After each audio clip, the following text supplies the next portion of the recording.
Bonjour, bienvenue à cette petite capsule pour le retour après le déconfinement. Je m'appelle Magali Dufour, je suis professeure au département de psychologie de l'Université du Québec à Montréal.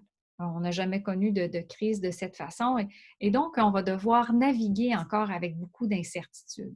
Or, l'humain, vous le savez, n'est pas très bon et n'aime pas beaucoup l'incertitude et donc ça met une pression où il y a un stress quotidien. Et nous le vivons donc depuis déjà plusieurs semaines. Et ce stress-là, il ne faudrait surtout pas penser que parce que le déconfinement va arriver, qu'il va nécessairement immédiatement s'évaporer, qu'il va s'atténuer ou va même disparaître.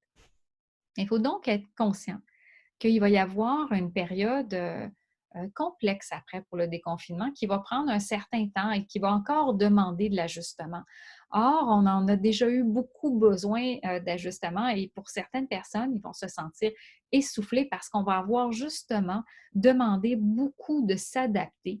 Et cette adaptation-là, on n'est pas facile pour tout le monde. Et donc, quand on va commencer à retourner au travail, il va falloir qu'on ait des attentes qui soient réalistes, autant pour soi que pour l'employeur, hein. Il faut bien penser que la période de confinement n'est pas une période de vacances et donc on ne retournera pas au travail un peu comme on le fait parfois en septembre où est-ce qu'on a eu 2, 3, 4 semaines de vacances et puis qu'on est tout frais, tout heureux, hein. Ce ne sera pas un retour de cette façon-là. On ne sera pas nécessairement frais parce que la fatigue qui va avoir été accumulée ou on va avoir vécu en raison des multiples stresseurs que les gens vivent, eh bien, fera que lorsqu'on va retourner au travail, eh bien, cette fatigue-là va demeurer.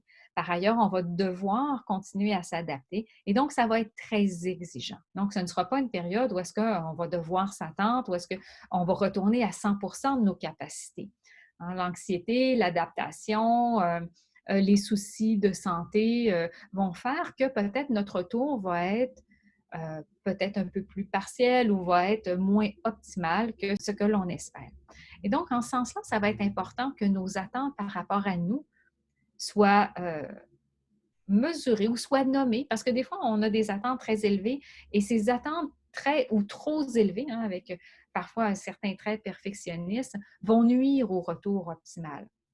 Donc, dans nos premières journées, nos premières semaines, hein, il faut penser à avoir des objectifs qui sont réalistes, qui sont moins grands que ce qu'ils étaient au départ, avant de partir pour la COVID-19. Il faut vraiment s'attendre à ce que notre performance personnelle soit peut-être moins élevée que ce que l'on souhaiterait qu'elle soit. La même chose, on devrait avoir des attentes et les employeurs devraient pouvoir nommer leurs attentes et qu'elles soient moins grandes, hein, et qu'on pense peut-être à un retour progressif de façon à protéger les employés et protéger l'entreprise.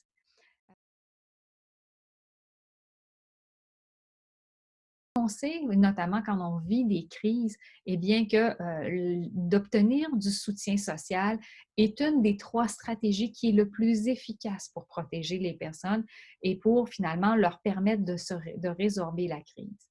Et on en a parlé beaucoup, hein. Il y a plein de gens qui sont isolés.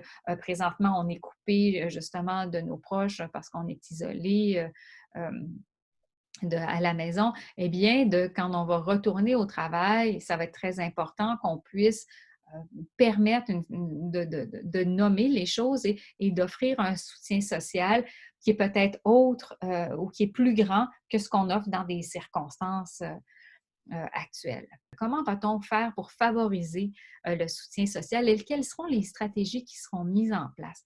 Est-ce que ce sera à l'aide de 5 à 7 virtuels? Est-ce que ce sera une période pour en discuter à chaque matin, de prendre une trentaine de minutes? Donc, quelles seront les mesures qui seront prises pour protéger les gens et laisser un moment, un espace pour justement parler de ce qui a été vécu? La dernière des choses dans les stratégies pour, habituellement, on va beaucoup parler pour résoudre les crises, eh bien, c'est d'aider les personnes à développer des outils ou à leur fournir des outils pour pouvoir bien diminuer le stress. Est-ce que ça veut dire au retour au travail, donc on va permettre des pauses plus longues, une période de midi plus longue où est-ce que les gens vont pouvoir aller faire un peu d'exercice, prendre une marche, justement pour pouvoir permettre cette expression et cette gestion du stress.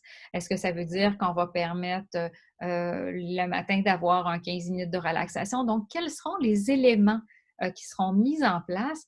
Quels seront les outils qu'ils vont mettre et qui vont être disponibles facilement pour eux pour diminuer leur stress? Est-ce que ça veut dire on continue à écouter notre musique, on va se cuisiner quelque chose qu'on aime? Est-ce que ça veut dire qu'on va continuer à faire le sport, prendre les 2 marches qu'on prenait par jour? Donc, quelles vont être toute cette boîte à outils? Et plus on en a, plus ça va être facile pour nous de prendre soin de soi et de faire diminuer doucement cette courbe de stress-là. Il faut bien penser qu'il n'y a aucun médicament ou aucune stratégie qui est 100% efficace. Et donc, c'est cette accumulation de petits moments de détente, de bien-être, de rire, de soutien social, conjugué avec des attentes qui sont réalistes et qui, bien entendu, vont demander de votre patience avec des objectifs qui sont clairs, qui vont permettre un retour au travail qui va se faire d'une façon euh, le plus optimale possible, tout en préservant la santé mentale. Donc, j'espère que ces quelques petites informations pourront vous aider à faire un retour en douceur, un retour qui, je l'espère, se fera dans le plaisir également et où est-ce que la détresse et la souffrance pourront diminuer le plus rapidement possible. Merci. Au revoir.